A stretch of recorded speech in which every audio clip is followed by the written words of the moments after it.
কি মহাকাব্যিক একটি ইনিংস খেললেন হার্দিক পান্ডে। সাউথ আফ্রিকার বিপক্ষে পঞ্চম টি-20তে মাত্র ১৬ বলে 50 করেন হার্দিক পান্ডিয়া। শেষ পর্যন্ত ২৫টি বলে ৬৩ রান করে আউট হয় হার্দিক পান্ডে, যেখানে ৫টি ছক্কা এবং ৫টি চারের মার রয়েছে। কি দানবীয় ব্যাটিং! একটা সময় তো ৭ বল খেলে ৩১ রান করেন। ওই সময়টাই মনে হচ্ছিল যুবরাজ সিংয়ের রেকর্ডটা মনে হয় ভেঙেই দিবেন, কিন্তু না, রেকর্ডটা ভাঙতে পারেননি। শেষ পর্যন্ত ১৬ বলে 50 করেন তিনি। কিন্তু কি মহাকাব্যিক একটি দানবীয় ইনিংস খেললেন হার্দিক পান্ডিয়া।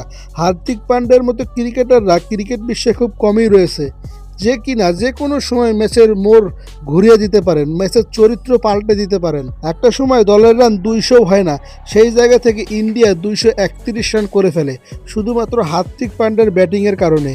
এইটাই হলো হার্দিক পান্ডিয়ার চমক, যিনি যে কোনো সময় যে কোনো কিছু করতে পারেন। তার মহাকাব্যিক ইনিংসগুলো মনে থাকবে ক্রিকেট প্রেমীদের, কারণ হার্দিক পান্ডিয়ার মতো এরকম নিখুঁত শট, নিখুঁত টাইমিং অন্যান্য ক্রিকেটারদের দেখা যায় না। সাউথ আফ্রিকার বোলারদের যেন তুলোধুনো করছিলেন, একের পর এক ৪ ছক্কা, একের পর এক বাউন্ডারি। হার্দিক পান্ডিয়া যখন ব্যাটিংয়ে নামেন, এক ওভারে ২৭টি রান তুলে নেয়। ওই জায়গা থেকে শুরু হয় তার মহাকাব্যিক ইনিংসের গোড়াপত্তন। শেষ পর্যন্ত ৬৩ রান করে থামেন এই ব্যাটার।